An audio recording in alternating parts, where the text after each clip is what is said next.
Shalom, selamat pagi Bapak Ibu Saudara yang dikasihi Tuhan Yesus Kristus. Sebelum kita mendengar kebenaran firman Tuhan, mari kita berdoa.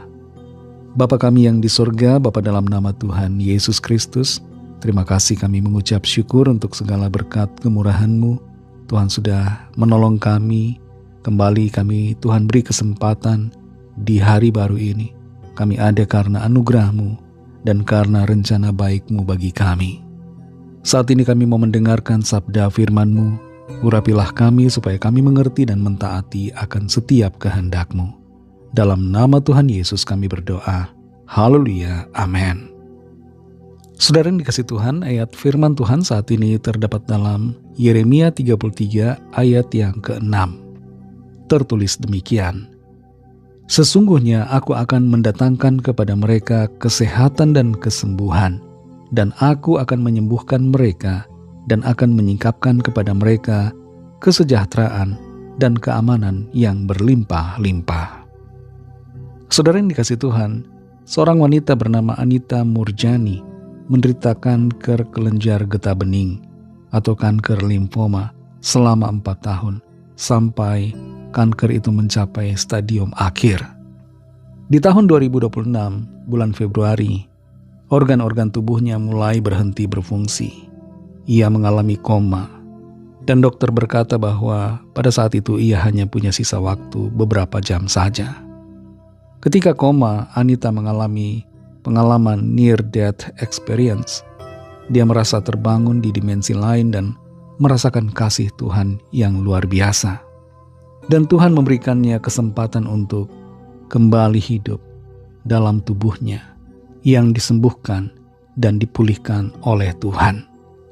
Para dokter di Hong Kong Sanatorium Hospital merasa heran karena menemukan bahwa tidak ada satupun sel kanker yang tersisa di dalam tubuhnya. Meskipun Anita Murjani tidak mengerti secara penuh tentang pribadi Tuhan yang telah menyembuhkannya, tapi ada satu kebenaran yang perlu kita ketahui dan sadari, bahwa Tuhan adalah pribadi yang menyembuhkan kita. Dalam Yeremia 33 ayat yang ke-6 ini tertulis, sesungguhnya aku akan mendatangkan kepada mereka kesehatan dan kesembuhan, dan aku akan menyembuhkan mereka, dan akan menyingkapkan kepada mereka kesejahteraan dan keamanan yang berlimpah-limpah. Ayat firman Tuhan ini datang melalui Nabi Yeremia, bukan ketika keadaan sedang baik-baik saja, tapi ketika keadaan bangsa Israel sedang mengalami kehancuran. Yerusalem sedang dikepung oleh tentara Babel, dan ada keputusasaan di sana. Tidak ada pengharapan. Dan Nabi Yeremia sedang berada di dalam penjara. Dan di saat itulah ia mendapatkan firman Tuhan, di mana Tuhan berbicara akan janjinya untuk memulihkan bangsa itu. Tuhan berjanji untuk memberikan kesehatan dan kesembuhan. Bukan hanya soal kesehatan secara fisik atau jasmani, tapi memulihkan keadaan bangsa itu yang hancur akibat dosa dan pelanggaran mereka.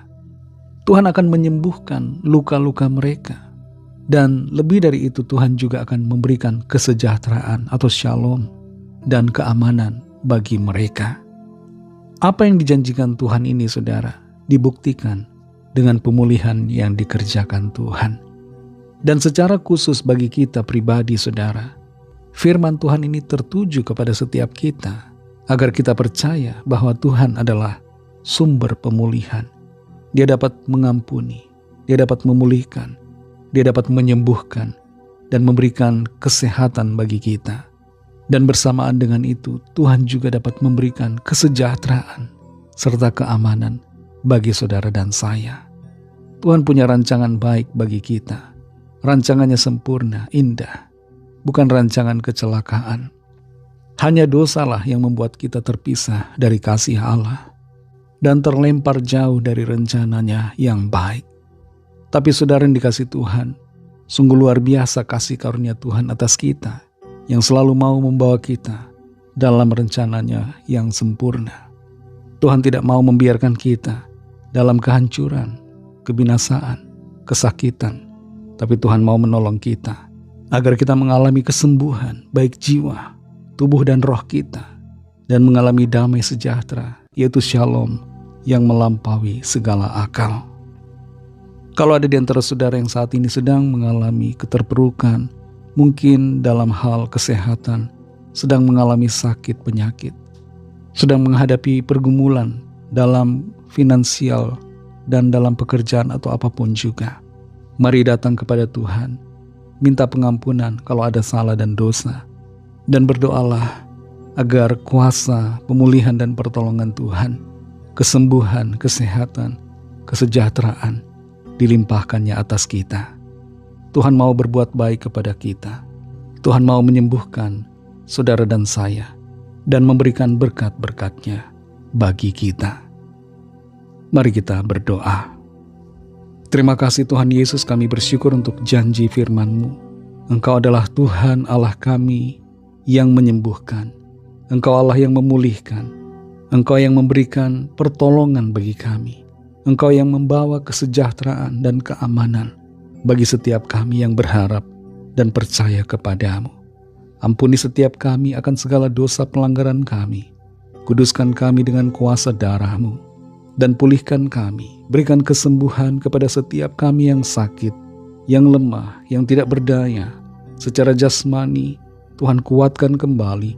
Di dalam nama Tuhan Yesus ada kesembuhan, ada mujizat terjadi dalam setiap tubuh yang sakit. Pemulihan-Mu kami alami. Mujizat-Mu termanifestasi dalam hidup kami. Di dalam nama Tuhan Yesus Kristus. Terima kasih Tuhan, kami mengalami berkat dan pertolongan Tuhan sesuai dengan janji firman-Mu.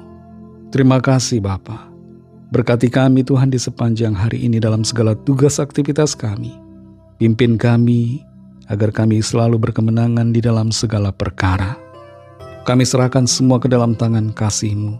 Dalam nama Tuhan Yesus Kristus kami sudah berdoa dan mengucap syukur. Haleluya. Amin.